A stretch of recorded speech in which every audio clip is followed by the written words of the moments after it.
السلام علیکم ناظرین۔ بھارتی فوجی مجھے قائل کرنے کی کوشش کر رہا تھا کہ وہ میرا ہمدرد ہے اور اس کی اپنی ہمدردیاں پاکستان کے ساتھ وابستہ ہیں۔ میں جانتا تھا کہ وہ جھوٹ بول رہا ہے اور اسے جان بوجھ کر میرے پاس بھیجا گیا ہے، لیکن مجھے ٹوسٹ اور چائے کی اشد ضرورت تھی کیونکہ آگے میں اذیت کے ایک طویل سلسلے میں گزرنے والا تھا، کیونکہ میں ان کے ٹارچر سے اب بچ نہیں سکتا تھا۔ غلام میرا برابر باتیں کیے جا رہا تھا۔ وہ لاہور، سیالکوٹ اور کراچی کی باتیں کرنے لگا۔ میں نے 4 ٹوسٹ کھا لیے تھے اور چائے کا دوسرا کپ پی رہا تھا۔ میں نے غلام میرا کی طرف گہری نظروں سے دیکھا اور کہا، میں پاکستانی جاسوس نہیں ہوں۔ مسلمان ضرور ہوں مگر جنوبی ہند کا رہنے والا ہوں۔ غلام میرا بولا، جنوبی ہند کے تھے تو پھر تم اس پاکستانی جاسوس سے ملاقات کرنے کیوں آئے تھے؟ میں نے کہا، اس لیے کہ ونگ کمانڈر چاہتا تھا کہ میں پاکستانی جاسوس سے راز گلواؤں۔ غلام میرا ایک سیکنڈ کے اندر اور ہندو ڈوگر بن گیا۔ اس نے الٹے ہاتھ سے میرے منہ پر اتنی زور سے تھپڑ مارا کہ کپ میرے ہاتھ سے چھوٹ کر پرے گر پڑا۔ تم سیدھی طرح نہیں مانو گے، کہتا ہوا 2-4 ٹھنڈے میرے پیٹ مار کر باہر نکل گیا۔ دروازہ بند کر دیا۔ بتی جلتی رہ گئی۔ مجھے دیواروں پر سیاہ دھبے نظر آئے۔ ٹھنڈوں سے میرے پیٹ میں شدید درد ہونے لگا تھا۔ کچھ دیر میں سکڑا سمٹا بیٹھا رہا تھا، پھر ذرا فاقہ ہوا تو اٹھ کر دیوار کے کالے دھبوں کو دیکھا۔ یہ مجھے انسانی خون کے چھینٹے لگے۔ میری کمر میں چیونٹیاں سی رینگنے لگیں۔ اس ہندو ڈوگرے کے جانے کے کوئی 20-25 منٹ بعد 4 سنتری کھٹا کھٹا کرتے کوٹھڑی میں آ گئے۔ ان میں سے 2 سنتریوں کے ساتھ ہاتھوں میں اسٹین گئی تھیں۔ 2 خالی ہاتھ تھے۔ انہوں نے آتے ہی میری آنکھوں پر پٹی باندھی اور مجھے زینے پر گھسیٹتے ہوئے باہر لے گئے۔ میری آنکھوں پر بندھی پٹی کے اندر سوراخ سی روشنی پھیل گئی۔ اس کا مطلب تھا کہ باہر دن کی روشنی ہے۔ مجھے کچھ دیر چلا کر لے جایا گیا، پھر اٹھا کر کسی ٹرک میں ڈال دیا۔ سیٹ سے میں نے اندر اندازہ لگایا کہ یہ کوئی ٹرک ہے۔ پھر ٹرک کے پیچھے ترپال گرانے کی آواز آئی اور ٹرک سٹارٹ ہو کر کسی نامعلوم منظر کی طرف چل پڑا۔ میں نے 2 سنتریوں کے بیچ میں بیٹھا تھا جن کے کاندھے میرے کاندھوں سے ملے ہوئے تھے۔ پٹی آنکھوں پر اس قدر کس کر باندھی گئی تھی کہ میرا سر درد کرنے لگا تھا۔ میرے ہاتھ بھی پیچھے بندھے تھے۔ ہاتھ کھلے بھی ہوتے تو میں اپنی آنکھوں کی پٹی کو ڈھیلا نہیں کر سکتا تھا۔ ٹرک ایک سیدھی سڑک پر دوڑا جا رہا تھا۔ اس نے ابھی تک کوئی موڑ نہیں موڑا تھا۔ مجھے ٹھنڈ لگنے لگی تھی۔ یہ بات ظاہر تھی کہ مجھے کسی بہت بڑے عقوبت خانے کی طرح لے جایا رہا ہے، جہاں مجھے ناقابل برداشت اذیتیں دی جائیں گی اور مجھ سے یہ معلومات حاصل کرنے کی کوشش کی جائے گی کہ جموں کے میرے دوسرے ساتھی کہاں چھپے ہوئے ہیں۔ اس کے بعد مجھ سے پاکستانی فوج کی اہم تنصیبات کے بارے میں پوچھا جائے گا۔ میں اس بھیانک اذیت کے لیے ذہنی طور پر آپ کو تیار کر رہا تھا۔ ٹرک اب اس طرح موڑ کاٹ رہا تھا جیسے پہاڑی سڑک پر جا رہا ہو۔ کبھی چڑھائی اور جاتی تھی، کبھی اترائی۔ ایک بار اترائی پر ٹرک دیر تک چلتا رہا اور پھر ایک طرف کو گھوما اور رک گیا۔ 2 آدمیوں نے مجھے اٹھا کر ٹرک سے باہر نکالا اور زمین پر کھڑا کر دیا۔ میری آنکھوں پر سے پٹی اتار دی گئی۔ میری آنکھیں پہلے تو چکا چوندھ گئیں۔ مجھے بازوؤں سے پکڑ کر ایک طرف لے جایا جا رہا تھا۔ میں نے آنکھیں کھول دیں۔ یہ پہاڑیوں کے درمیان ایک لمبی بار تھی جس کی ڈھلانی چھت پتھر کی سلیٹوں سے بنی تھی۔ بارک کے لمبے برآمدے میں 2 خالی چارپائیاں بچھی تھیں۔ مجھے ان چارپائیوں کے پاس فرش پر بٹھا دیا گیا۔ ارد گرد ویرانی اور گہرا سناٹا تھا۔ کسی پرندے کے بولنے کی بھی آواز نہیں آ رہی تھی۔ 2 آدمی وہیں کھڑے تھے۔ 2 سنتری ایک طرف سے ڈبل مارچ کرتے آئے اور مجھے ٹھنڈا ڈولی کر کے اٹھا کر ایک کمرے میں لا کر ڈال دیا۔ دونوں کے کندھوں میں اسٹین گئیں لٹک رہی تھیں۔ چھوٹے سے کمرے میں سوائے ایک مٹی کے مٹکے اور کچھ نہیں تھا۔ دروازہ کھلا اور ونگ کمانڈر بھٹتا ہوا اندر آیا۔ آگے پیچھے اس کے ایک آدمی کرسی اور ٹیپ ریکارڈر اٹھائے ہوئے تھا۔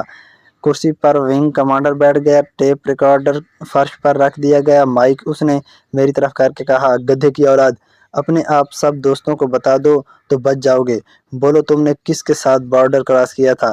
جموں کشمیر میں تمہارے ساتھ کہاں کہاں ہیں؟ تمہارے ساتھی پل تباہ کرنے کے بعد کہاں چھپے ہوئے ہیں؟ میں نے کہا جو کچھ آپ مجھ سے سمجھ رہے ہیں میں وہ نہیں ہوں۔ سچ یہ ہے کہ میں لاہور سے غنڈہ تھا۔ لاہور میں غنڈوں کی پکڑ دھکڑ شروع ہوئی تو میں بارڈر کراس کر کے ادھر آ گیا۔ بھٹنا گر مجھے کھا جانے والی نظروں سے دیکھ رہا تھا، لیکن تم تو سادھو کا بھیس بدل کر میرے گھر آئے ہو اور تم نے اپنے ساتھی کمانڈو سے ملنے پر اصرار کیا تھا۔ میں نے کہا جناب میں آپ پر اثر ڈالنا چاہتا تھا تاکہ یہاں آرام سے سادھو بن کر زندگی بسر کر سکوں۔ اتنا کہنا تھا کہ مجھ پر ڈنڈوں کی اور گھونسوں کی بارش شروع ہو گئی۔ ان سب نے مل کر مجھے اتنا مارا کہ درد سے میری چیخیں نکل گئیں اور میں بے ہوش ہو گیا۔ ہوش آیا تو ایک سنتری پیالے میں پانی پلا رہا تھا۔ ونگ کمانڈر بھٹنا گر نے آستینیں چڑھا کر رکھی تھیں۔ وہ غضبناک لہجے میں بولا تم زیادہ تر دیر تک سچائی کو نہیں چھپا سکو گے۔ ابھی تمہیں پوچھ گچھ کی کئی سینکڑوں کی سیڑھی سیر کرائی جائے گی۔ تمہیں ایسی ایسی اذیتیں دی جائے گی کہ تمہاری روح کانپ اٹھے گی۔ بہتر ہے کہ یہی اپنا بیان ریکارڈ کر کر اپنی جان بچا لو۔ میں سب جانتا تھا کہ وہ جھوٹ بول رہا ہے۔ میں نے سارے راز بھی بتا دیے تو میرا ریکارڈ ڈولی پر ترچنا پلی اور پٹھان کوٹ سے منگوا لیا جائے گا اور جب ساری حقیقت سامنے آئے گی تو یہ مجھے شوٹ کر دیں گے۔ چنانچہ میں اپنے پہلے والے بیان پر قائم رہا۔ میری پھر ٹھکائی شروع ہو گئی۔ وہ بڑی بے دردی سے مجھے ڈنڈے مار اور مکے مار رہے تھے۔ میں کوئی کمزور نہیں تھا، میرے اندر کافی قوت تھی۔ جسم بھی گھٹا ہوا اور فولاد کی طرح مضبوط تھا، لیکن وہ کچھ اس طریقے سے مار رہے تھے کہ میری ہڈی ٹوٹنے لگی اور میں پھر بے ہوش ہو گیا۔ ہوش آیا تو کمرے میں اکیلا فرش پر پڑا تھا، انگ انگ دکھ رہا تھا۔ بڑی مشکل سے میں نے مٹکے میں سے تھوڑا سا پانی نکال کر پیا اور ننگے ٹھنڈے فرش پر سیدھا لیٹ گیا۔ دل میں طرح طرح کے خیال آنے لگے۔ کبھی اپنے ساتھی کمانڈو نمبر 9 کا خیال آیا کہ اس پر کیا گزری ہوگی، کبھی یہ سوچتا کہ اب میرا کیا انجام ہوگا، یہاں سے فرار۔ مجھے ایک ناممکن بات نظر آ رہی تھی، لیکن میں نے حوصلہ نہیں ہارا تھا۔ اس وقت میرا سارا بدن پھوڑے کی طرح دکھ رہا تھا۔ کم بختوں نے بہت بری طرح سے مجھے پیٹا تھا۔ یہ اذیت نہیں تھی، میں خوب جانتا تھا کہ ابھی مجھے آلات عقوبت کے ذریعے اذیت دی جائے گی۔ میں نے آنکھیں بند کر لیں۔ نہ جانے کیوں مجھے اس وقت سیاہ فارم صدر نگنی کا خیال آنے لگا، بزرگ کے مقدس نقش کا بھی خیال آیا۔ یہ سارے ذرائع، سارے رابطے مجھ سے ٹوٹ چکے تھے اور میری کوئی مدد نہیں کر سکتے تھے۔ نہ جانے دن کا کیا بجا ہوگا کہ ایک سنتری دروازہ کھول کر اندر آیا اور میرے پاس ایک ٹین کا ڈبہ رکھ کر واپس چلا گیا۔ میں نے اٹھ کر دیکھا، ٹین کے ڈبے میں 2 سوکھی روٹیاں ٹھوسی ہوئی تھیں۔ بھوک لگ رہی تھی، مجبوراً سوکھی روٹیاں کھائیں۔ پانی اور جگہ جگہ سے دکھتے بدن کو سہراتا لیٹ گیا۔ رات کو پھر پوچھ گچھ کا سلسلہ شروع ہو گیا۔ میں اپنے سابقہ بیان پر ہی قائم رہا تو ونگ کمانڈر بھٹنا گر کے اشارے پر 2 سنتریوں نے میرے گلے میں ایک کپڑا ڈالا اور اسے کسنا شروع کر دیا۔ میری آنکھیں باہر کو ہل آئیں، نظر کے آگے تارے ناچنے لگے۔ میں بہانہ بنا کر بے ہوش ہو گیا۔ کم بخت، اس جان لیوا اذیت سے کچھ دیر کے لیے تو نجات ملے گی۔ انہوں نے مجھے بے ہوش پا کر ایک بار پھر لاتوں ڈنڈوں سے مارنا شروع کر دیا۔ میری چیخیں نکل رہی تھیں۔ بھٹنا گر مجھے گالیاں دیتے ہوئے بار بار کہہ رہا تھا کب تک نہیں بھگو گے۔ 2 دن اور 2 راتیں میرے ساتھ ہی یہی سلوک ہوتا رہا۔ میں ادھموا ہو گیا، جسم درد سے پھٹا جا رہا تھا، بڑی مشکل سے اپنی جگہ سے حرکت کر سکتا تھا۔ تیسرے روز مجھے کھانے کو نہ دیا گیا، صرف پانی پی کر گزارا کرتا رہا۔ چوتھے روز مجھے 2 سوکھی روٹیاں کھانے کو اور 5ویں روز میری آنکھوں پر پٹی باندھ کر مجھے وہاں سے نکالا گیا۔ میرے اندازے کے مطابق مجھے ایک بند ٹرک میں بٹھا دیا گیا اور ٹرک کسی نامعلوم سمت روانہ ہو گیا۔ قریباً 1 گھنٹے بعد میری آنکھ سے پٹی کھول دی گئی۔ اب میرے ہاتھوں میں ہتھ کڑی ڈال دی گئی تھی۔ 2 سنتری میرے دائیں بائیں اور ایک سنتری ٹرک میں میرے سامنے بیٹھا تھا۔ ان میں ایک سکھ تھا۔ یہ ایک انڈین ایئر فورس کی وردی میں تھے۔ ٹرک دیر تک چلتے رہنے کے بعد ایک جگہ رکا۔ مجھے ڈبل روٹی کے 2 ٹکڑے اور چائے دی گئی۔ کچھ دیر رکنے کے بعد ٹرک پھر اپنے سفر پر روانہ ہو گیا۔ ابھی معلوم نہیں ہو سکا تھا کہ مجھے کہاں لے جایا جا رہا ہے۔ ٹرک ترپال سے ڈھکا ہوا تھا، چھوٹے چھوٹے سوراخوں میں دن کی روشنی نظر آ رہی تھی۔ ٹرک اب پہاڑی راستوں سے نکل کر میدانی علاقے میں آ گیا تھا۔ اور درمیانی رفتار سے چل رہا تھا۔ سورج غروب ہو رہا تھا کہ ٹرک ایک جگہ گھوم کر رک گیا۔ سنتری ترپال اٹھا کر باہر کود گئے۔ باہر جاتے ہی انہوں نے اسٹین گنیں تان لیں۔ مجھے ٹرک سے باہر نکالا گیا۔ میں ایک ریلوے اسٹیشن کے باہر سامنے کھڑا تھا۔ بھلا اس ریلوے اسٹیشن کو میں کیسے نہیں پہچان سکتا تھا؟ اس شہر میں میری کمانڈو زندگی کا آغاز ہوا تھا۔ یہ امرتسر کا ریلوے اسٹیشن تھا۔ لوگ ایک سادھو کو ہتھ کڑی میں دیکھ کر جمع ہو گئے۔ جب انہیں معلوم ہوا کہ میں پاکستانی جاسوس ہوں تو میرے خلاف نعرے لگنے شروع ہو گئے۔ سنتری مجھے بڑی مشکل سے لوگوں کے درمیان سے نکالنے کر ریلوے اسٹیشن کے اندر لے گئے۔ مجھے ویٹنگ روم میں مسلح سنتری کی حفاظت میں فرش پر بٹھا دیا گیا۔ ویٹنگ روم کی گھڑی رات کے 8 بجا رہی تھی کہ مجھے باہر نکالا گیا۔ پلیٹ فارم پر جتنا ایکسپریس کھڑی تھیں، لوگ ایک بار پھر میرے گرد جمع ہو گئے۔ سنتریوں نے مجھے ایک فوجی ڈبے میں بٹھایا اور ڈبے کے دونوں دروازوں پر مسلح گارڈ کھڑے ہو گئے۔ 8:40 پر جتنا ایکسپریس امرتسر سے روانہ ہوئی، سیڑھیوں والا پل گزر گیا، کمپنی باغ والا پل بھی گزر گیا۔ شریف پورے کی روشنیاں نظر آنے لگیں، یہ بھی پیچھے رہ گئیں۔ ٹرین نے رفتار پکڑ لی تھی۔ 9:30 بجے ٹرین جالندھر کے ریلوے اسٹیشن پر پہنچی تو مجھے باہر نکال لیا گیا۔ میں سمجھ گیا کہ مجھے جالندھر کے ملٹری انٹروگیشن سینٹر لے جایا جا رہا ہے۔ امرتسر کے بعد یہی پنجاب کا سب سے خطرناک اور خوفناک انٹروگیشن سینٹر تھا، جس کا نام سن کر بڑے بڑے جاسوسوں کی روح کانپ جاتی تھی۔ اسٹیشن کے باہر میرے سواگت کے لیے چاروں طرف سے بند فوجی جیپ تیار کھڑی تھی۔ جالندھری شہر کے بازاروں سے گزرتی jeep Jalandhari military interrogation centre کے دروازے پر جا کر رک گئی۔ یہ دروازہ کسی جیل خانے سے کم نہیں تھا۔ مسلح گارڈ کا پہرا تھا۔ دیوڑی میں ایک دفتر تھا جہاں میرے بارے میں ضرور اندر فوجی راج وغیرہ کیا گیا۔ میری آنکھوں پر پٹی باندھی گئی۔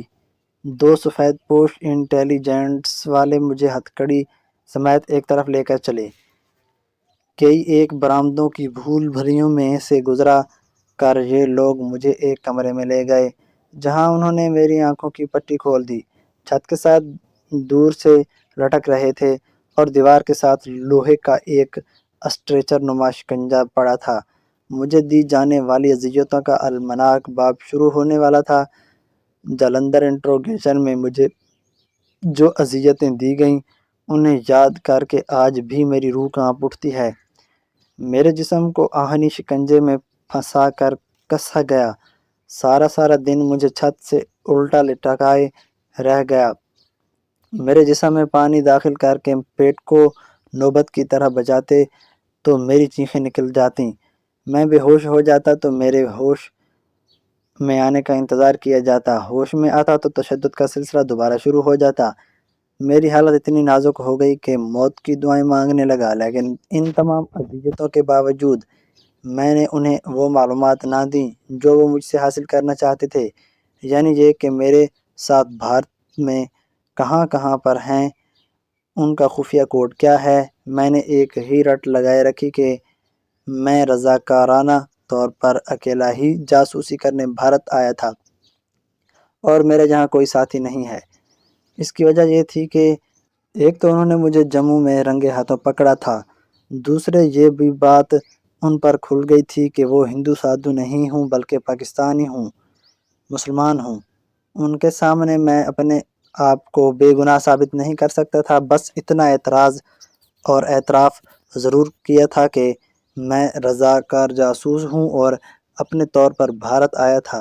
جب وہ لوگ مجھ سے اپنی بات نہ منوا سکے اور انہیں میرے پچھلے ریکارڈ کا بھی کچھ علم نہ ہو سکا تو مجھے انٹروگیشن سینٹر کے عقوبت خانے سے نکال کر سینٹرل جیل پہنچا دیا گیا۔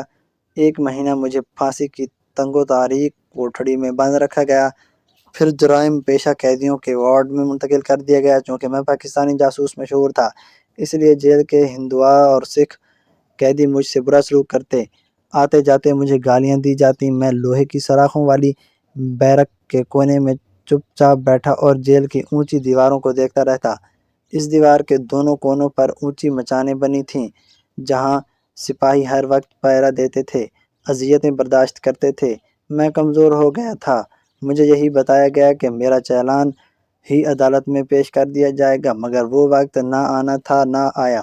سینٹرل جیل میں آنے سے اتنا ضرور فائدہ ہوا کہ مجھے اذیت اور تشدد سے نجات مل گئی۔ دوسرے جہاں پیلی دال اور جلی ہوئی روٹیاں ہی صحیح لیکن 2 وقت کھانے کو مل جاتا تھا۔ میری کھوئی ہوئی طاقت بحال ہونا شروع ہو گئی۔ یوں ہی 3 مہینے گزر گئے۔ اسی دوران میں نے وہاں سے فرار کی گئی ترکیبیں سوچیں مگر ان پر عمل نہ کر سکا۔ ایک تو میں اکیلا تھا، اس کے علاوہ مجھ پر ہر وقت کڑی نظر رکھی جاتی تھی۔ ہر رات کو بیرک کے باہر بھی مسلح پہرے دار گشت کرتے رہتے تھے۔ مجھے محسوس ہوتا کہ جیل کے اندر بھی پہرے داروں کی نگاہیں میری مسلسل نگرانی کر رہی ہیں۔ جیل کا سپرنٹنڈنٹ ایک ہندو ٹیک رام شرما تھا جو ظاہر سے سنگ دار انسان تھا اور قیدیوں کو اپنے دفتر میں بلا کر خود بیت سے پیٹتا تھا۔ گالی ہر وقت اس کی زبان پر رہتی تھی۔ میرے ساتھ اس کا سلوک اتنا برا نہیں تھا، گالی گلوچ کر لیتا تھا مگر اس نے مجھ پر کبھی ہاتھ نہیں اٹھایا تھا۔ صاف لگ رہا تھا کہ اسے اوپر سے ہدایت ملی ہے کہ میرے ساتھ نرمی کا برتاؤ کیا جائے۔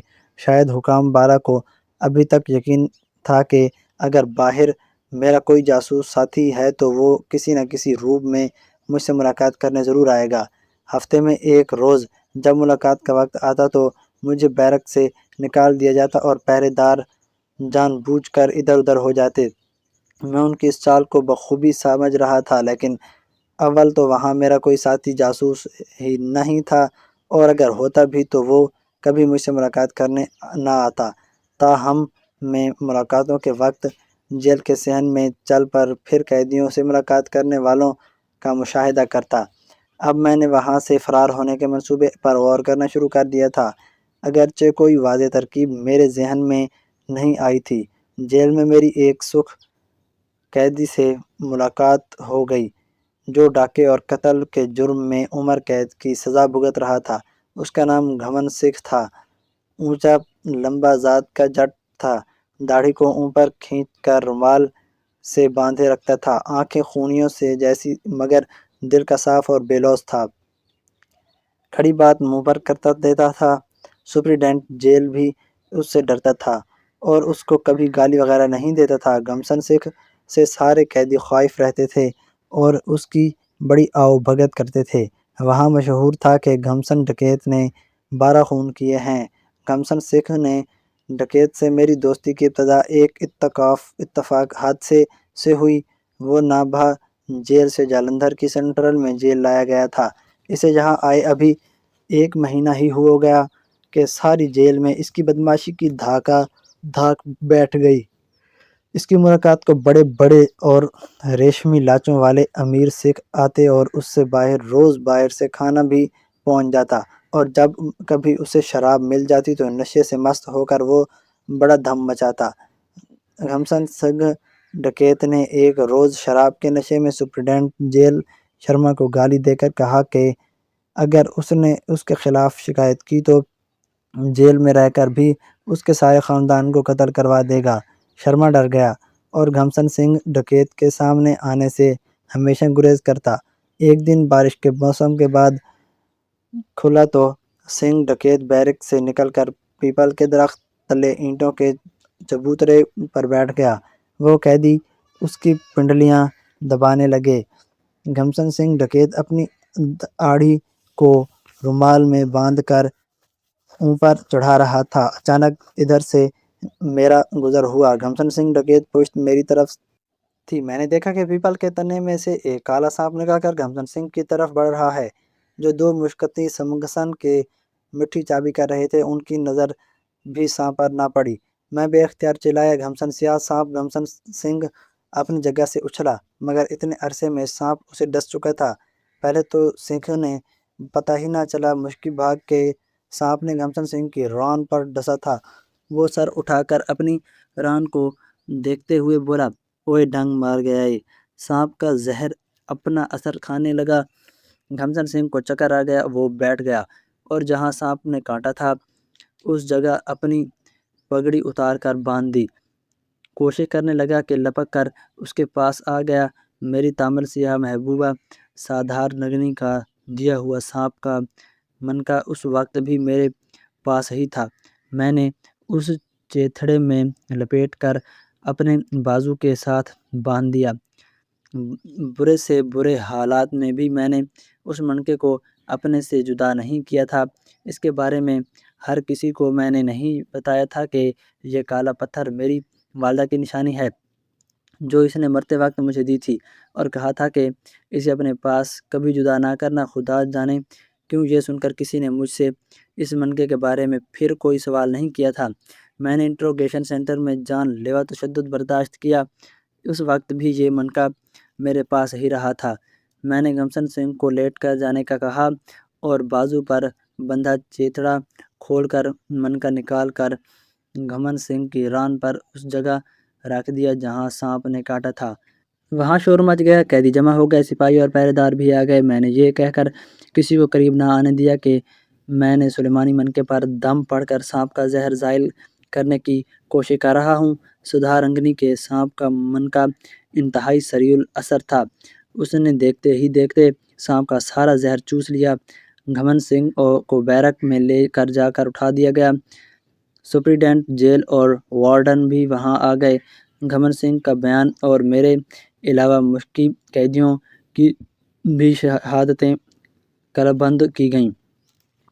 گھمن سنگھ کو گرم دودھ پلایا گیا۔ شام تک وہ بالکل ٹھیک ہو گیا۔ اس واقعے نے گھمن سنگھ کو میرا اگرویدہ بنا دیا۔ آدمی بہادر اور دل کا کھرا تھا۔ ایک روز کہنے لگا، کرم دین تم نوجوان ہو، اگر تم سچ مچ پاکستانی جاسوس ہو تو مجھے بتا دو، میرا باہر بڑا اثر و شوق ہے، میں تمہیں یہاں سے نکلوا دوں گا۔ میں نے اپنا نام کرم دین بتایا ہوا تھا۔ میں اپنا راز کبھی اس پر ظاہر نہیں کر سکتا تھا۔ میں نے اسے بھی یہی من گھڑت کہانی سنائی کہ میں پاکستانی ضرور ہوں مگر بھارت کی سیر کرنے اور بھارتی فلمیں دیکھنے کے لالچ میں سرحد پار کر کے یہاں آ گیا۔ تامل ناڈو تک گھومتا پھرا۔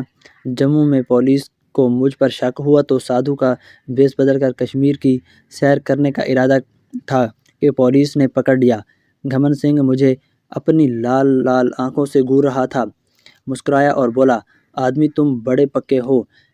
پھر میرے کاندھے پر ہاتھ مار کر بولا، کرم دین کبھی بھی ہو اسیں تمہارے یار ہیں، تم نے ہماری جان بچائی ہے، اسی بھی تمہارے کام ضرور آئیں گے۔ گھمن سنگھ کو باہر سے جو کھانا آتا مجھے اس میں ضرور شریک کرتا، مگر میں اس سے تعلقات استوار کرنے کے بارے میں بھی بڑا محتاط تھا۔ اپنے طور پر میں وہاں سے فرار ہونے کی ترکیبوں میں غور کرتا تھا۔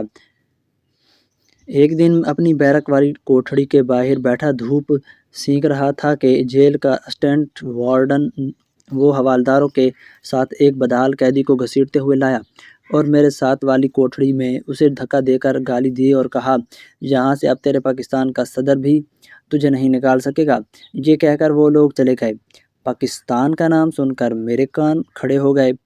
میں نے ساتھ والی کوٹھڑی میں جا کر دیکھا کہ ایک ادھیڑ عمر کا مگر مضبوط ڈول والا آدمی، جس کی خشکشی داڑھی تھی اور جس نے شلوار قمیض پر گرم سویٹر پہن رکھا تھا، فرش پر اوندے منہ پڑا تھا۔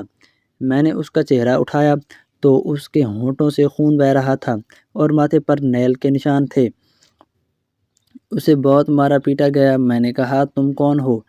اس آدمی نے رحم و طلب نظروں سے میری طرف دیکھا اور گلوگیر آواز میں کہا، ان کافروں نے مجھے بچا لو، انہوں نے مجھے بڑا مارا ہے، تمہارا نا جرم کیا ہے؟ میں نے سوال کیا۔ وہ بولا، یہ تمہیں نہیں بتا سکتا کہ میری کوٹھڑی سے چلے جاؤ، مجھے میرے حال پر چھوڑ دو۔ میں چپکے سے اٹھ کر میرے باہر آ گیا۔ میرا ذہن ابھی تک سوچ رہا تھا کہ وارڈن نے یہ کیوں کہا تھا کہ یہ تجھے پاکستانی کا صدر بھی باہر نہیں نکال سکتا، کہیں یہ پاکستانی جاسوس تو نہیں ہے۔ میں اٹھ کر دوبارہ کوٹھڑی کی طرف جانے ہی والا تھا کہ گھمسن سنگھ ادھر سے گزرا۔ کرم دین، یہ نیا اگروٹ کہاں سے آیا ہے؟ میں نے انجان بن کر کہا، مجھے معلوم نہیں، وارڈن اسے یہاں پھینک کر گیا ہے۔ رات کو بڑی سردی تھی، برفانی ہوا چل رہی تھی۔ میں پرانے کمبلوں میں لپیٹا اپنی کوٹھڑی کے کونے میں دبکا پڑا تھا کہ مجھے ساتھ والی کوٹھڑی سے کراہنے کی آواز سنائی دی۔ یہ نئے قیدی کی آواز تھی۔ اچانک وہ کلمہ شریف کا ورد کرنے لگا جیسے اس کا آخری وقت قریب آ گیا ہو۔ اب مجھ سے نہ رہا گیا۔ میں اٹھ کر دبے پاؤں اس کی کوٹھڑی میں داخل ہوا۔ وہ کندھے کمبلوں کے ڈھیروں پر پڑا کراہتے ہوئے بار بار کلمہ پڑھ رہا تھا۔ میں قریب جا کر بیٹھ گیا۔ بھائی کی کیا تکلیف ہے؟ تمہیں تمہاری کیا مدد کر سکتا ہوں؟ اس قیدی نے مجھے ڈانٹتے ہوئے کہا، دفع ہو جاؤ یہاں سے، مجھے مرنے دو۔ میں اسلام اور اپنے پیارے پاکستان کے نام پر جان دے رہا ہوں، مجھے شہید ہونے جانے دو۔ پھر اس کی آواز بند ہو گئی۔ مجھے تشویش ہوئی۔ میں نے دیکھا کہ وہ بے ہوش ہو گیا تھا، لیکن اس کا سانس چل رہا تھا۔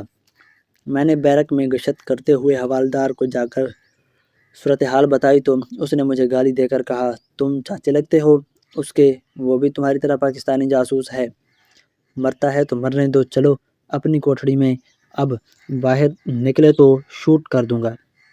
میں واپس اپنی کوٹھڑی میں آ کر لیٹ گیا۔ دوسرے روز صبح کافی دن چڑھے۔ جیل کے وارڈن نے میرے ساتھ والے پاکستانی جاسوس کو کوٹھڑی میں جا کر اسے کوئی دوا پلائی اور اسے گالیاں دیتا ہوا واپس چلا گیا۔ سارا دن نیا قیدی باہر نکلا نہ، شام کو ڈاکٹر بھی اس کا معائنہ کر کے چلا گیا۔ رات کے وقت نئے قیدی کو اٹھا کر جیل کی ڈسپنسری میں لے جایا گیا، جہاں وہ ساری رات پڑا رہا تھا۔ دونوں کے بعد میں نے اسے جیل کی ڈسپنسری کے باہر زمین دھوپ میں کھڑا اکڑو بیٹھے دیکھا۔ وہ بہت بیمار لگ رہا تھا۔ پاکستانی ہونے کے ناطے مجھے قدرتی طور پر اس سے ہمدردی ہو گئی تھی۔ میں نے قریب جا کر اس کی خیریت دریافت کی تو اس نے غصیلی نظروں سے مجھے دیکھتے ہوئے غرار کر کہا، تم میرا پیچھا چھوڑو گے یا نہیں؟ رفع ہو جاؤ، تم وارڈن کے پھٹو ہو، تم مجھ سے کوئی معلومات حاصل نہیں کر سکتے۔ اور اس نے مجھے بہت گندی گالی دے دی۔ مجھے غصہ تو بہت آیا مگر میں پی گیا۔ اس نے مجھے وارڈن کا پھٹو کہہ کر میری توہین کی تھی۔ شاید اسے یہ پتہ تھا کہ میں بھی مسلمان ہوں اور مجھے پاکستان کے جاسوس ہونے کا الزام ہے۔ دوستو کیسی کہانی لگی؟ اگر اچھی لگی ہو تو ہمارے چینل کو سبسکرائب کریں۔ کل ملتے ہیں ایک نئی اور دلچسپ کہانی کے ساتھ۔ اپنا خیال رکھیے گا، تب تک کے لیے اللہ حافظ۔